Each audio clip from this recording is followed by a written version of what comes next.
Hi everyone, today I'm going to be working from the Miniature Secret Garden book, and I'm going to be doing this absolutely tiny little butterfly from the opposite page to this lovely picture. I thought I would just give you a few tips on doing something so small. Now I'm going to be using the Staedtler Ergosoft coloured pencils, and you could, of course, use fine liner pens and have a go at it. I'm just going to make a start with number 77, which is the, nope, that's a dark brown. I want to start with a dark grey, sorry. The number 8, so I'm going to get started. You could do it with fine liner pens. I'm not particularly good at using pens. I haven't practiced using them very much. So I much prefer pencils, and I've just sharpened mine to a very fine point. Now I've got a Derwent mini, I can't remember what it's called, pencil sharpener. I'll show you. It's one of these rotary ones with a handle. Now it eats up a lot of pencil and it leaves marks on the pencil. I don't know if you can see. Here, just below where it says made in Germany, there's a little groove that makes a mark because there's a feeder in it which feeds the pencil in. So some people don't like it for that reason. I like the sharp point and the fact that it doesn't give me blisters when I sharpen my pencils.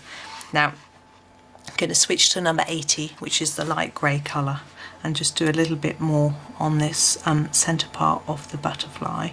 I'm going to leave a bit of a white mark in the middle as well. I'm just gently colouring. I'm applying a fair bit of pressure. There we go. I also find a good sharpener is just, I'll show you a handful from my drawer. Oops, sorry about the noise. Ones like this. This came in my children's geometry set. These are just double holed ones. I find that if you use them when they're really new on the smaller holes, they're really sharp and they help you come to a really good point. Some of the other barrel sharpeners don't seem to do that. This is the one that Staedtler recommend, which is their Noris Club one, and it's really great to start with, but I find it blunts quite quickly. I've got sharpenings everywhere.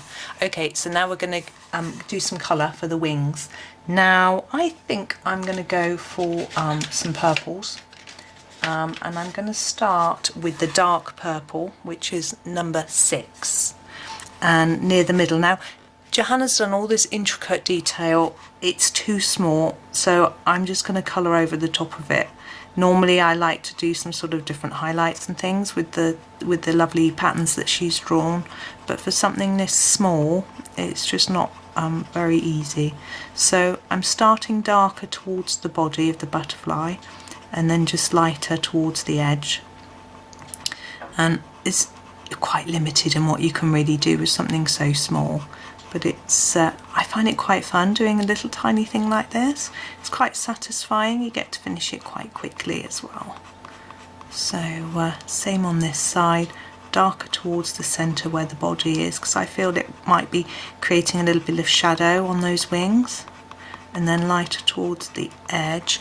And then I'm going to take the lighter purple, which is number 62. If you've only got the 24 set, you won't have this one. Just continue with the purple with a lighter stroke. But I find it's easier to get a lighter colour using the lighter purple one. Now I'm just going to add a different colour on the very ends. You can see I'm leaving this line blank at the moment. It doesn't matter if you go over the line slightly. I'm not very good at staying in the lines. It looks good until I rewatch the video and then I see I've gone miles out. I'm going to use this very dark blue, which is a number 33, to just do around the edge here. Now I'm looking on my screen, it looks very blue, the main butterfly, rather than purple. I think it's the light in here. It's really dark in here, it's raining. And I've tried to put my lamp on, but I don't want too much light casting too many shadows so you can't see what I'm doing. It's a little bit difficult to get it quite right. So I'm doing this blue around the edge just to give it a nice contrasting colour. And I'm also thinking between the two wings here, I'm just going to add a tiny bit. I'm not pressing so hard. I don't want it to look like a definite hard line. I just want it to look like a little bit of shadow to just define the difference between the two leaves. Now, I'm also looking now these circles here, here, here and here, and I'm just going to go over those just a little bit in this colour too, just to highlight them a little bit. But the rest of it I'm just going to leave as is. I can fiddle around for a long time. It's quite a small design, so I think that'll do. So there we go. I hope you enjoyed that, and happy colouring.